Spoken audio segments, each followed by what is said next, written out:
회개하라 천국이 가까웠느니라 라는 제목으로 하나님 말씀 증거하겠습니다. 여러분 안녕들 하신가요? 네, 밤새 무탈이라고 안녕들 하시길 바랍니다. 날씨가 많이 쌀쌀해졌습니다. 이럴 때부터 건강에 유의하시고 네, 벌써 한 해도 이렇게 10월의 마지막 주를 지나네요. 2020년의 시작이 정말 또 지냄이 마무리가 정말 우리의 생각과 너무 다르게 간 것 같아요. 우리의 삶도 그렇죠. 의도하고 계획한 대로 다 되면 무슨 걱정이겠습니까? 하지만 신앙이란 건 내가 나를 이끌어가는 게 신앙이 아니라 내게 허락하신 일들의 반응이라고 저는 생각을 하고 또 성경도 그렇게 얘기합니다. 여러분에게 펼쳐진 상황 속에서 말씀으로 반응하셔서 하나님께 영광도 돌리고 하늘의 은총, 땅의 축복도 다 받아 누리시는 여러분 되시기를 주의 이름으로 축원합니다. 아멘. 오늘 종교개혁 주일을 기념하는 날입니다. 뭔가를 기념한다는 건 의미가 있다고 제가 말씀을 드렸죠. 예, 종교개혁은 1517년 10월 31일 날 독일의 비텐베르크 성, 엄밀히 말하면 비텐베르크 대학에 있는 대학교입니다. 성당. 거기 문에다가 이제 95개의 반박문이라고 하는데 논조죠. 1번 뭐 해야 된다, 2번 뭐 해야 된다 이렇게 95개를 마틴 루터가 문에다가 대못질을 합니다. 여기 앞에 보시는 배너 보시면 뭔가 이렇게 들고 있죠. 그렇죠? 예. 뭐 노동당 뭐 이런 게 아니고요. 못질하는 걸 이렇게 딱 나타나고 있는 겁니다. 저 때 저 마음이 어땠을까요? 여러분 혹시 생각해 보셨어요? 그럼 왜 마틴 루터가 이렇게 했었을까요? 왜 이렇게 해야만 했을까요?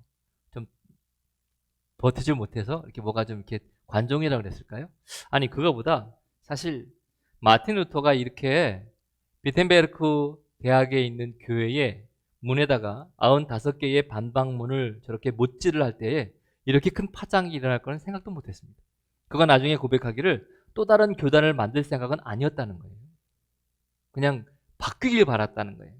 개혁되길 바랬다는 거예요. 뭐가 바뀌길 바랬느냐? 뭐가 개혁하길 바랐느냐? 그는 캐톨릭 수사로서 아무리 봐도 성경에 근거한 신앙생활이어야 하는데 성경적이지 않고 교회가, 성당이 혹은 교회가 믿는 사람들이 비성경적으로 가더란 말이죠. 이 비성경적으로 가더라는 게 뭐냐? 성경 중심으로 가야 되는데 비성경적이라는 거죠. 성경적이라는 건 뭐냐면 말이죠. 하나님 중심으로, 말씀 중심으로 가야 되는데 이 말씀 중심으로 가지 않고 사람 중심으로 가더라는 거예요. 말씀은 변함이 없는데 사람은 그때그때 기분에 따라 달라지잖아요. 그렇죠? 여러분 언제 엄마 아빠한테 자기의 요구하는 바를 말해요? 기분 나쁠 때 얘기합니까? 아니에요. 기분 좋을 때 그때 엄마 아빠 이렇게 얘기하죠. 어떤 내려면 상대방 기분이 좋아야 되니까. 그런데 사람은 이렇게 기분 때문에 맨날 오르락내리락하고 이렇게 변하는데 그렇게 신앙생활하면 안 되잖아요. 변하지 않는 말씀 중심으로 해야지. 또 이 세상에 8살짜리가 주교가 되고요. 돈만 있으면 아주 그냥 요직에 있는 그 성직을 매매까지 하고요. 아니 믿음으로 가야 되는데 돈으로 가더란 말이에요. 이건 아니다 도대체. 어떻게 이게 신앙생활이냐. 더 나가서 하나님의 은혜로 우리가 사는 거지. 응? 하나님의 은혜로 우리가 사는 거지. 이거 권력 가지고 권력 있는 사람은 뭐 면죄부 쓰고 이러면 되는 거냐. 돈 있는 사람은 면죄부 쓰면 되는 거냐. 아니다. 이런 걸 전체적으로 봐서 비성경적인 것 이거 갖고 신앙생활하면 안 되겠다. 그래서 성경적으로 가자라고 해서 세 가지를 달죠. 솔라피데 오직 믿음으로, 솔레 그라치아 예. 영광, 예. 스크립트라 성경 이 세 가지요. 그래서 말씀, 믿음, 은혜 이 세 가지를 신앙의 축으로 잡는 이게 바로 종교개혁의 시작입니다. 근데 종교사회학자들 지금의 종교사회학자들이 뭐라고 말하는지 아세요? 오히려 2000년 전에 캐톨릭이 지금의 개신교 같고 지금의 개신교가 2000년 전에 캐톨릭 같다는 거예요. 무슨 얘기냐? 뒤바뀌었다는 거죠. 2000년을 지나오면서 우리 개신교가요 상당히 많이 변질된 부분도 없잖아 있는 거 사실입니다. 여러분 기독교와 개신교의 차이를 아세요? 기독교와 개신교와 천주교의 차이를 아세요? 그리스도인이라고 하는 기독교는 성경에도 나와 있지만 안디옥 교회 성도들을 보고 사람들이 그리스도인이다 처음 칭하기 시작했습니다. 이게 기독교입니다. 그러니까 기독교라는 큰 틀 안에 천주교도 들어가 있고 개신교도 들어가 있는 거예요. 그런데 언제 이게 바뀌느냐면 1517년에 종교개혁 이후에 1517년 종교개혁 이후에 개신교가 저항한다는 프로테스탄트라는 이 항목하에 저항 세력 내지는 잘못된 것에 거슬러 한다. 이렇게 해서 개신교가 시작이 된 거죠. 이 개신교 안에 이제 감리교니 장로교니 순복음이 이런 계파들이 있는 거고요. 그러니까 엄밀히 말하면 천주교와 개신교 이 모두가 다 기독교인 겁니다. 이 기독교 속에서 우리가 어떻게 살아갈 거냐, 우리는 개신교인으로 살아가고 있는 거고요. 지금 모양과 몸짓은 다르지만 중요한 것, 더더군다나 개신교라면 성경 중심으로 살아야죠. 우리 감정 중심이 아니라, 환경 중심이 아니라 성경 중심으로 살아야죠. 돈으로 가지고 있는 권력으로가 아니라 믿음으로 살아야죠. 내 마음대로가 아니라 내 권위 이런 게 아니라 은혜를 붙잡고 살아야죠. 이게 종교개혁의 기치입니다. 그래서 개혁이라는 것의 이 혁자가 한문으로 보면 제가 주보에도 내는데요. 제 얘기보다도 함석헌 선생님이 이런 말씀을 했습니다. 혁은 한자로 가죽혁이다. 혁띠가 바로 그 혁자를 사용한다. 그런데 진짜 혁띠가 되려면 동물은 죽어야만 한다. 그렇죠. 동물이 죽지 않고서 가죽을 어떻게 냅니까? 근데 죽기만 하면 끝납니까? 아닙니다. 죽은 다음에 그 가죽을 벗겨서 무두질이라고 하죠. 삶기도 하고 화학 처리도 하고 두드리기도 하고 이런 수없이 많은 공정을 겪어 나가면서 그 과정을 생각해 보세요. 동물을 죽이고 가죽을 벗기고 이러면서 수없이 많은 불순물들, 다 이야기하기도 벅찬 그런 불순물들을 넘어서면서 가죽을 얻어내는 겁니다. 죽어야 하고 벗겨져야 하고 씻겨져야 하고 무두질도 해야 하고 칼로 잘려져야 하기도 합니다. 이게 개혁입니다. 모두가 다 개혁합시다 그러면 좋습니다 이럽니다. 그렇지 않습니까? 이 나라가 개혁해야 되겠죠? 여러분 그렇지 않으세요? 이렇게만 쭉 가면 되겠습니까? 우리 자손들이 그대로 살면 되겠어요? 지금 저야 정치 잘 모르지만 인터넷이나 아니면 매스미디어 뉴스에 나오는 양쪽 어느 쪽 보수든 진보든 뭐든 하여간 잘했다 못했다 이걸 따지자는 게 아니고요. 서로 모두가 다 말하는 게 뭐냐면 개혁해야 된다는, 바꿔야 된다는, 고쳐야 된다는 거예요. 고치고 개혁하고 바꿔야 된다는 건 다 오케이 합니다. 그런데 뭐가 문제냐? 손가락이 이렇게 되는 게 아니라 이렇게 되는 거죠. 너 개혁해야 된다는 거지. 너 바꿔야 된다는 것이. 개혁해야 한다는 건 다 공감하면서도 너가 바뀌어야 된다는 거예요. 나는 좀 이따 바뀌어도 된다는 거예요. 그런데 종교개혁의 개혁은 그렇지 않습니다. 자신부터의 개혁입니다. 내가 성경적으로 살고 있는지, 사람 중심으로 가는지, 내가 믿음으로 사는지, 돈으로 사는지, 내가 은혜를 따라가는 건지, 다른 걸로 가는지 이걸 보자는 겁니다. 500여 년 전에 유럽은 지금 우리 시대의 거울과도 같은 것 같아요. 가진 자와 없는 자는 극렬하게 구별되어 있고 더 나아가서 극대화되고 있고요. 아무리 노력해도 신분의 벽을 넘어설 수도 없고요. 정치, 경제, 사회, 문화, 종교 모든 게 한 통속이 돼서 권력이 있는 혹은 돈이 많은 이러면 통하는 게 없는 게 다 통하고 말이에요. 그 시대도 물론 마키아벨리처럼 군주를 쓴 사람도 있고요. 그래서 이 시대의 모든 부패는 교황으로부터 시작된다 이런 말을 한 사람도 있고요. 에라스무스 같이 이제는 성직자가 중심이 아니라 평신도가 중심이다 이야기하는 사람들도 있습니다. 이런 모든 개혁의 기치를 가지고 마틴 루터가 1517년 10월 31일 95개의 논제라고 하죠. 반박문을 함으로 말미암아 역사가 달라지는 거죠. 여기에서 가장 먼저 95개조 논제 제1조가 뭔지 아십니까? 이렇게 시작합니다. 우리의 주님이시여 스승이신 그리스도께서 회개하라 명하실 때에 그 회개는 우리의 전 삶이 돌아서는 것을 뜻합니다. 라고 가장 큰 주제를 회개로 봤습니다. 회개는 돌아서는 겁니다. 가던 길을 머물러 쓰는 거죠. 오늘 본문을 읽은 것처럼 회개해라 천국이 가까웠다. 예수님이 하신 이 말씀 가지고요. 이게 큰 울림이 된 거죠. 사랑하는 이화의 성도 여러분, 저는 여러분들이 행복했으면 좋겠습니다. 진심입니다. 담임 목사로서. 그러나 하나님의 울타리 안에서 예수 그리스도의 사랑 안에서 행복했으면 좋겠습니다. 저는 여러분들이 평안했으면 좋겠습니다. 큰일 없이 어디 예를 들면 사고 없이 병원 갈 일 없이 무슨 경찰서 관공서인데 쫓아다닐 일 없이 무탈하게 평안했으면 좋겠습니다. 하지만 그거보다 더 중요한 건 그리스도 안에서 평안했으면 좋겠습니다. 혹이 아픈 게 있고 혹이 부족한 게 있고 혹이 일이 있어서 이렇게 저렇게 쫓아다녀야 하긴 하지만 그럼에도 불구하고 예수 그리스도 안에서 평안했으면 좋겠습니다. 무슨 말씀인지 아시겠습니까? 우리에게 정말 필요한 회개, 우리에게 전짜 필요한 이 회개라는 거 싫은 소리를 해야 될 때거든요. 너 잘못 가고 있어 라고 얘기하면 누가 좋아하겠습니까? 여러분, 제가 담임 목사지만 목사님 목회 곧다구로 하지 마십시오. 이러면 제가 허허허 할렐루야 알겠습니다. 곧다구로 하지 않고 이따구로 하겠습니다. 이럴 수는 없거든요. 겉으로는 웃을 줄 몰라도 여기가 시큰하거든요. 이렇게 총 맞은 것처럼 말 한마디로. 아니 누굴 붙잡고라도 뭐 저만이 아니라 황 목사님이든 아니면 이영호 목사님한테 제가 아무리 동기고 형이고 친해도 이영호 목사님 교목실 실장님을 곧다구로 하지 마세요. 뭐 하는 거예요 지금? 에? 라고 하면 웃고 있지만 속으로 하나씩 꽁한 거지. 너 두고 보자. 내가 설교할 때 보자. 이렇게 되는 거예요. 좋은 소리 하기를 싶어야지 누가 악역을 맡고 싶습니까? 그래서 신학자들 중에 현재 교회의 강단을 비난하는 사람 중 이렇게 말하는 사람이 있습니다. 목사 중에 천국 지옥 설교하는 사람이 있느냐? 목사 중에 회개를 이야기하는 자가 있느냐? 목사 중에 아픈데 때리는 자가 있느냐? 언제까지 젖병 묻혀가면서 보육원식 목회만 할 거냐? 예, 틀린 말 아닙니다. 그런데 여러분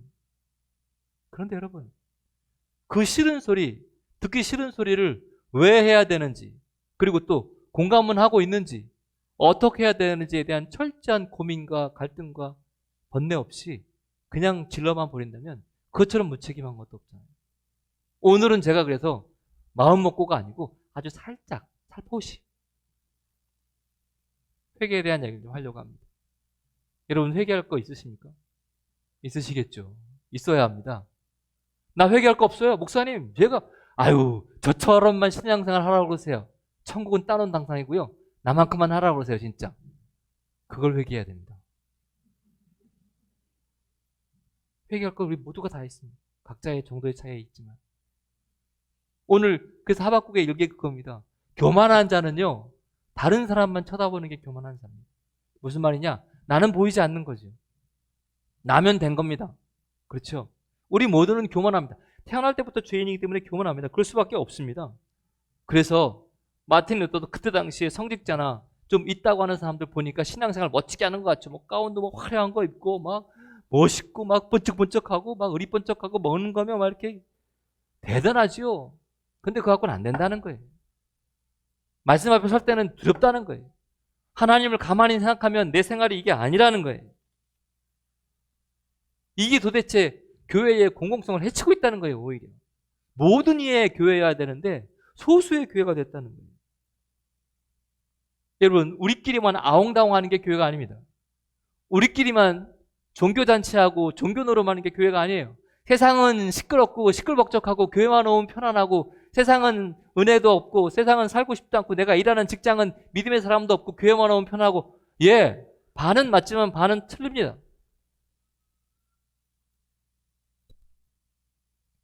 우리가 사는 세상을 향하여 주님은 나가라고 하셨고요. 우리가 만나는 사람들을 향해 복음을 전하라 하셨습니다. 지난 한 주간 복음 전하셨습니까? 예수 그리스도께서 나를 위해 십자가를 죽으셨단 말이에요. 내가 부족하고 모자라지만 그 주님의 은혜로 내가 지금 살고 있다고. 이 땅이 다가 아니고 하늘나라 천국이 있다고 한 번이라도 전하셨습니까? 안 전했다면 회개하셔야 됩니다. 하루에 3끼 식사하시면서 당연하게 여기셨습니까? 아니면 감사합니다. 주님 잘 먹었습니다. 이렇게 기도 한 10초 하는 걸로 한 끼의 식사를 감사함으로 넘기셨습니까? 그 정도면 될 것 같으셨습니까? 그렇다면 회개하셔야 됩니다. 우리에게 회개할 일이 없는 것이 아니라 회개할 마음이 없거나 너무나도 당연히 여기는 게 문제죠. 회개하라 천국이 가까웠다는 죽어서 가는 천국만을 이야기하는 것이 아닙니다. 사랑하는 성도 여러분, 주님은 이 어둡고 악한 세상에 오셨습니다. 왜 오셨어요? 그죠? 오지 말지 그냥. 오지 말다 죽어보니까 그 하늘나라가 있네? 해가지고 연옥 같은 데서 살짝 있다가 잘하다가 이렇게 천국 가면 얼마나 좋겠어요. 근데 주님이 이 땅에 오셨습니다. 오셔서 천국과 지옥이 있음을 말씀하셨고 이 땅에 우리가 살아가야 할 법도가 있음을 이야기하셨고 하나님의 은혜를 먼저 받은 자들이 그냥 막 살면 안 된다는 걸 말씀하셨습니다. 이게 복음이고 이게 기쁜 소식인 거죠. 복음은 다른 게 아닙니다. 죽어가는 자를 살리는 게 복음입니다. 절망의 대한민국이라고 얘기하더라고요. 예전에 헬조선이라고 해도 그랬고요. 절망의 대한민국. 예, 뭐 반박을 못하겠습니다. 하지만 우리는 반박하자는 얘기가 아니라 그 절망의 대한민국이지만 거기에 소망이 있음을, 예수님으로 말미암아 소망이 있음을 알리고 전해야 할 사람입니다. 우리 삶의 소망을 못 느끼는데, 우리 삶의 기쁨을 못 느끼는데, 우리 삶의 희망을 못 느끼는데 어떻게 전할 수 있겠습니까? 안 그렇습니까? 그래서 우리 각자의 개인으로의 개혁이 필요하다는 겁니다. 500여 년 전에 마틴 루터가 비텐베르크 성당 교회에 어떻게 했는지, 그것보다 더 중요한 건 지금 2020년 10월의 마지막 주일 우리가 살아가는 삶의 자리에서 나는 어떤 개혁을 이루어가야 되는지, 이게 중요하다는 겁니다.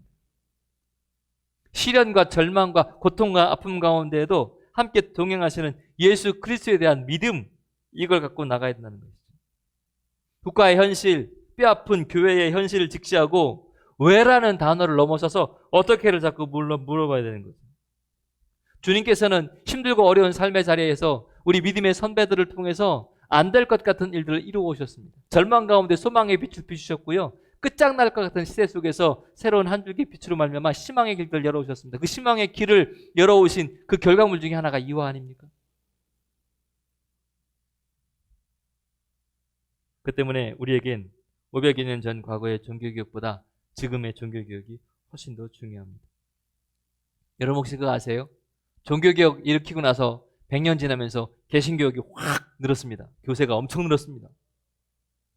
그래서 1517년에 종교개혁을 일으켜서 1617년에 교세가 엄청 늘어서 뭐 했는지 아십니까? 그 늘어난 교세로 천주교와 30년 전쟁을 했습니다. 유럽이 피바다가 됐습니다. 1617년에. 1717년에는 뭐 한지 아십니까? 거대하게 200년 행사를 하려고 했는데 비텐베르크 대학이 폐쇄가 됐습니다. 1817년에는 뭐 한지 아십니까? 뭔가 좀 이게 성대하게 뭔가를 하려고 했는데요. 예, 국가의 종교가 분열을 조장할 수 있다고 하지도 못했습니다. 그러면 1917년에는 400주년 때 1517년에 종교개혁을 일으켜서 1917년 400주년 때는 뭐 했는지 아십니까? 1차 세계대전을 치렀습니다. 그리고 나서 500주년이 지난 저희는 뭐 하고 있습니까? 우리는 뭔가 기념한다고 하면 뭔가 화려한 걸 하려고 그래요. 저도 회개했습니다. 올해가 우리 이화교회 40주년이잖아요. 하나님 앞에 뭐라고 그랬어요. 여러분 뭐라고 그러시면 안 됩니다. 제가 다 했습니다. 할 건. 이 뭐냐고 40주년인데 좀 이렇게 그래서 달력도 좀 이렇게 의미심장하게, 다 아까워 죽겠네, 달력. 정말 아까워. 달력도 좀 의미심장하게 배너로 만들고, 부스도 좀 한 두세 배 크게 해가지고, 예, 외부 이렇게 동창님들도 모시고, 멋지게 한번 해보려고, 좋아. 그리고 딱 준비를 했는데, 멋지게는 그냥 모이지도 못했습니다. 깨달은 바가 큽니다. 우리는 뭔가를 기념하고, 뭔가를 기억하려고 화려하게까지는 아니더라도 뭔가 좀 도드라지게 하려고 합니다. 우리가 인간이 그래요. 아주 죄 덩어리라 어쩔 수 없어요. 죄 짱아찌라는 표현이 있더라고요. 죄 짱아찌라 어쩔 수가 없습니다. 어느 분이 그러시더라고요. 인간은 죄 덩어리가 아니라 죄 짱아찌라고. 물을 많이 먹어야 돼. 맹물에 말아서 물 많이 먹어요. 그러니까 여러분, 내 마음 가운데 생각해 보세요. 사랑하고자 하는 마음은 성령님이 주시는 거예요. 할렐루야. 그럼요. 아멘이죠. 누군가를 어쨌건 간에, 이후에 어쨌든 간에 미워하고 싶은 마음은 성령님이 미워해라 이러진 않을 거 아니에요. 안 그래요? 성령님이 영배 좀 미워해라, 영배 좀 미워해 이러진 않을 거 아니에요. 그죠? 그럼요. 그럼 분명하잖아요. 성령님이 주신 건지 악한 영이 나를 템테이션 하는 건지 분명하잖아요. 그럴 때 죄의 짱아찌기 때문에 자꾸 이렇게 희석시켜야 돼. 물을 먹어야 돼. 성령의 은혜를 담아야 돼. 말씀을 담고 기도를 담고 그래야 돼. 이거 어렵죠. 힘들지. 근데 그런 과정을 건너가면서 우리의 신앙이 개혁되는 거예요. 할렐루야. 아멘. 아멘. 저는 여러분들이 우리의 신앙의 삶 속에서 뭔가 이거 개혁의 자리 막연하게 종교개혁 500년 넘었다. 이 독일 한번 가봐야 되는데 이거 코로나 때문에 못 가네. 제가 가봤거든요. 별거 없어요. 나중에는 어떻게 될지 모르겠지만 하여간 거기를 가느냐 안 가는 것보다 더 중요한 건 내가 서 있는 자리가 종교개혁의 자리가 되느냐, 이게 중요한 거예요. 사실 두렵습니다. 너 세상에 살면서 뭐 했니? 라고 할 때 두려워요. 가만히 생각해보면 우리 이화교회 창립 40주년도 뭔가 과시하려고 그랬나? 뭔가 좀 이렇게 침묵을 좀 다지려고 그랬나? 아니면 더 나가서 정말 쓰레기 목사처럼 헌금 때문에 그랬나? 뭐 이런 생각들이 막 들더라고요. 그때 1년에 예산 술 참거든요. 창립 헌금. 여러분 모르시죠? 그게 어떤 의미인지? 네, 아무튼 이건 넘어가겠습니다. 근데 정말 중요한 건 개혁은 자기에게서부터 일어나는 거죠. 그래서 제가 여러분에게 권면합니다. 설교가 힘든 설교가 있습니다. 아픈 설교가 있어요. 제가 들어보니까 그래요. 구체적일 때 그럽니다. 할렐루야, 여러분 모두 다 하나님의 은혜, 하나님의 자녀이십니다. 그럼 아멘 하실 거 아니에요. 그죠? 여러분 하나님의 자녀 아니에요? 여러분 모두 다 하나님의 자녀이십니다. 아멘. 하나님은 여러분을 사랑하십니다. 우리는 말씀으로 살아갈 수 있습니다. 우리는 매일매일 기도하며 살아가야 합니다. 오늘 꼭 성경 읽으십시오. 예, 아멘입니다. 이제 이렇게 구체화되면 더 힘든 거예요. 조금 더 힘들어 보게 해볼까요? 여러분 식사하실 때마다 30분 동안 식사하실 거면 최소한 3분은 기도해야 하십시오. 이러면 이제 어려워지는 거지. 3분은 그냥 30초도 안 되는데 내가 식사 기도가 30초 기도하고 밥 먹으려니까 이거 어려워지는 거예요. 좀 더 구체적으로 해볼까요? 여러분 누군가와 혹은 무슨 일에 있어서 힘을 다할 때 예수님 마음으로 하십시오. 이러면 더 힘들어지는 거죠. 저 스스로도 힘들어지는 거죠.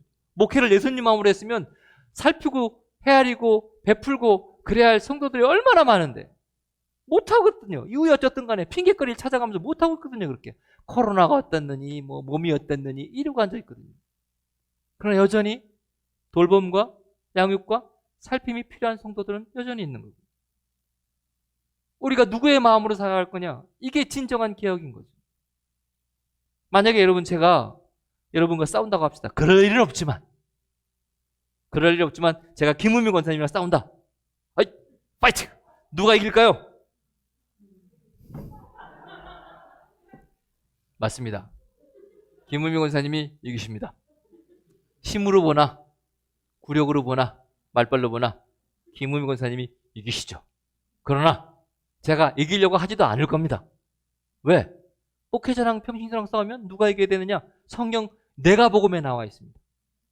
영배복음이라고 내가 복음에 나와 있는데, 나무에 새순이 나면 이렇게 순이 나잖아요. 밑에부터 납니까? 새순 난 게 맨 위에 꼭대기로 올라갑니까? 미리 나온 건 밑에서 이렇게 받치고 있죠. 목사가 뭡니까? 여러분들을 하나님과 연결해 주는 게 목사 아닙니까? 그렇죠? 예. 그러면 우리 장로님이 안 계시니까 권사님은 뭡니까? 집사님은 뭡니까? 안 그래요? 권사님이 집사님이랑 싸울 일은 없겠지만 어떤 집사님, 김무미 권사님 누구랑 싸우시겠어요? 집사님 하나 골라보세요. 네. 싸웠다고 합시다. 누가 이겨야 될까요, 권사님? 아, 예. 이래서 이제 제가 목회를 잘못하고 있는 겁니다. 여러분, 우리 웃었는데 사실 웃었잖아요. 웃지 못할 일이에요. 왜 그러냐면 알거든요, 우리는. 아는데 여기서 안 되는 거예요. 개혁은커녕 기억자도 여기서 안 되는 거예요. 개혁은 처음 소대에 말한 것처럼 죽어야 가족을 벗기는 거고요. 그 가족의 피와 오물과 온갖 것들을 버텨내야 되는 거예요. 옛날의 제사, 마리조아 제사지, 내가 나 대신 죽어가는 그 제물이요, 피나고 배 갈리고 내장 끄집어내고 똥 오줌 빼내는 거 다 내가 보고 있다는 그 냄새. 양 잡는 거 제가 봤거든요. 잔인한 건 둘째치고 냄새가요, 그 꼬릿꼬릿한 냄새가요 미쳐버릴 것 같아요. 일주일은 코에서. 그걸 다 보고 있는 거예요. 내가 죽어야 되는 걸 제가 죽는 거를 보는 거예요. 그게 쉬운 일입니까? 개혁이 쉬워요? 절대로 안 쉬워요. 슬로건으로 됩니까?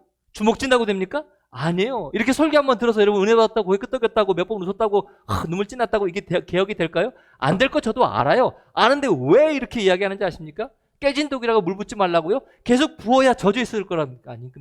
젖어라도 있을 거 아닙니까? 사랑하는 성도 여러분, 말씀을 마치겠습니다. 우리 종교개혁을 기념하면서 다른 거 개혁할 거 없습니다. 내 자신부터 개혁해야 합니다. 그 개혁은 여러분이 더 잘합니다. 담임 목사가 이렇게 해라 저렇게 해라, 뭐 권사는 이렇게 하고 집사는 이렇게 하고 성도는 이렇게 해라, 이렇게 시킬 게 아니라 본인들이 잘 압니다. 내가 뭘 개혁해야 될지 압니다. 싸우십시오. 성령님과 함께 힘있게 믿음의 걸음을 걸어 나가십시오. 내게 약한 게 있습니다. 그렇지 않습니까? 각자에게 연약한 부분이 있잖아요. 사단 마귀는 그 연약한 부분을 진짜 깊이 파고든다니까요. 누구보다도 명확히 합니다. 기가 막히게 알아요. 그러니까 나의 이 연약함을 그냥 하나님께 맡기세요. 그리고 나의 연약함을 찌르면 예, 주님, 제가 여기가 연약합니다. 도와주세요. 이러고 그냥 무릎을 꿇자고요. 바라라 할 거 없이 그냥 힘 줄 거 없이 무릎을 꿇자고요. 주님 도와달라고. 요새 제가 지내면서 다른 것보다 하나님의 은혜가 얼마나 귀한지를 압니다. 그러니까 여러분, 개혁은 각자가 잘 압니다. 남편에게 소리 지던 아내, 우리는 그런 분들 안 계시잖아요. 소리 지르는 아내가 없잖아요. 그런 것부터 꼭 개혁하십시오.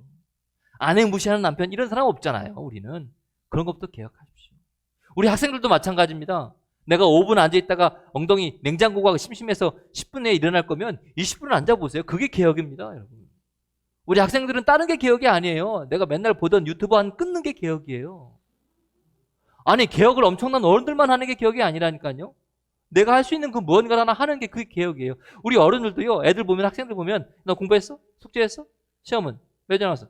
이렇게 말할 수 있고 말하고 싶다는 그 참는 게 개혁입니다. 다른 게 개혁이 아니고 그런 것부터, 내가 할 수 있는 개혁부터 여러분이 생각해 보세요. 씨름을 하세요. 여러분이 찾아내세요. 그래서 실질적인 신앙생활을 하자 말이에요. 실질적인 개혁의 신앙생활을 하자 말이에요. 기독교를 설명하는 데는 1시간이면 족할 수 있습니다. 하지만 기독교를 정말 보여주는 데는 평생이 걸릴 수도 있습니다. 종교개혁을 통해 이루고자 했던 주제 단 한 가지입니다. 어두운 세상에 하나님의 기쁜 소식을 전하자입니다. 전하자입니다. 기억합시다. 사람들이 땅끝이라고 말하는 그 자리에서 돌아보면 그 자리가 바로 시작입니다. 누구가 하나 잘한 거 없고 누구 하나 못한 거 없습니다. 우리 다 죄인인데 하나님이 여기 부르셨잖아요. 할렐루야. 주의 전에 예배 자리에 부르셨지 않습니까? 그러면 나는 간 곳 없어지고 구수관 주만 나타나야지. 나는 간 곳 없어지고 예수님의 은혜만 드러나야지. 아, 저 사람 교회 다니는구나. 아, 저 사람 예수님 믿네. 아, 그렇구나. 그래서 저렇게 힘이 나는구나. 그래서 저렇게 얼굴이 저렇게 평안하구나. 아, 그렇구나. 아우, 세상에. 이래야지. 우리에겐 여전히 희망이 있고 소망이 있습니다. 믿음으로 말미암아 의인은 믿음으로 말미암아 산다고 했습니다. 부족한 목사가 이렇게 설교를 했습니다. 혹시라도 마음에 걸리낌이 되는 부분이 있다면 용서하시고 저한테 막 뭐라고 하십시오. 공교롭게도 종교개혁주일에 이런 걸 하게 됐는데 누구 하나 때문에 이런 설교하는 건 아닙니다. 아니, 알겠지 성우가? 그래. 절해야 됩니다. 절해야 됩니다. 오늘도 함께 예배하게 하신 하나님께 감사하고 우리 각자 삶의 자리에서 한 개씩만, 이번 주부터 한 개씩만 개혁해 봅시다. 할렐루야. 아멘. 한 개씩만, 더도 말고 덜도 말고 한 개씩만 내가 개혁하면 한 해 한 해 지날 때마다 하나님을 더 기뻐하시는 모양으로 성장, 성숙, 발전할 수 있지 않을까요? 하나님의 은혜가 개혁하고자 하는 여러분 마음 가운데, 또 그렇게 하고자 하는 여러분 가운데 함께 하시기를 주의 이름으로 간절히 축원합니다. 아멘. 기도하겠습니다.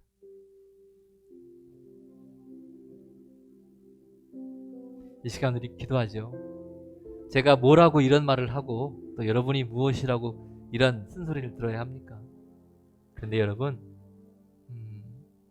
예수님께서 회개해라 천국이 가까웠다라고 말씀하실 때에 속상하고 화나고 호통의 소리 그 이면에, 아니 그 밑바닥에는 인간들을 바라보시며 애틋하고 안쓰럽고 긍휼히 여기시는 마음이 더 있지 않았을까?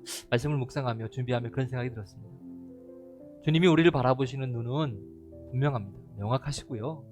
또 주님이 우리를 대하는 마음도 분명하고 명확하십니다. 우리를 보시며 긍휼히 여기시고요. 우리를 보시며 불쌍히 여기시고요. 우리 때문에 십자가 달려 죽기까지 하신 그분이 온전하지 못한 우리를 보며 어떤 마음을 하시겠습니까? 이 시간 회개하라 천국이 가까웠다. 의인은 믿음으로 말미암아 산다. 500년 전 종교개혁만 기억할 게 아니라 지금 내가 선 자리에서 내가 할 수 있는 그 한 가지의 종교개혁을 믿음의 용기를 가지고 힘있게 해나가는 그런 자가 되게 해달라고 우리 하나님 앞에 기도하고 성령님께 구하고 주시는 은혜를 좀 누리기 원합니다. 다 같이 기도하고요. 특별히 수험생들을 위해서 기도해 주세요. 우리 이와 공동체 위해서 기도해 주시고요. 다 같이 기도하겠습니다.